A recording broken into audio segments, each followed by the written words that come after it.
श्री गोपाळ कृष्ण भगवान की जय। लीळा नंबर 417 जन्मांधाचा खेळ। एके दिवशी सर्वज्ञांना सकाळचा पूजावसर झाला। भट्टोबास काही कामाला गेले। मग सर्वज्ञ सभा मंडपात उभे राहिले। जवळ बाईसा आणि नाथोबा होते। तेव्हा सर्वज्ञ म्हणाले, बाई या आम्ही तुम्हाला जन्मांधाचा खेळ दाखवतो। या खेळात हाताला बळ असावे लागते। बाईसा म्हणाली, हो बाबा।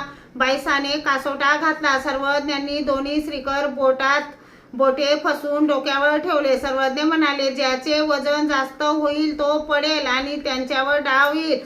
मग एकीकडे बाईसाने सर्वज्ञांचा श्रीकर कोपऱ्याजवळ धरला, तसाच दुसरीकडे नाथोबाने धरला। सर्वज्ञांनी गिरकी दिली तेव्हा नाथोबाचे वजन जास्त झाले, त्यांचे हात सुटले। सर्वज्ञ म्हणाले, मंडळीकांवर डाव आला। मग नाथोबाने दोन्ही हात डोक्यावर धरले। एकीकडे सर्वज्ञांनी धरले, एकीकडे बाईसाने धरले। मग नाथोबांनी गिरकी दिली। सर्वज्ञांचा भार कमी, बाईसांचा भार जड। बाईसांचे हात सुटले। सर्वज्ञ म्हणाले, बाईसांवर डाव आला। बाईसाने दोन्ही हात डोक्यावर ठेवले आणि गिरकी देऊ लागली। एकीकडे सर्वज्ञ, एकीकडे नाथोबा। बाईसा गिरकी देताना पडली।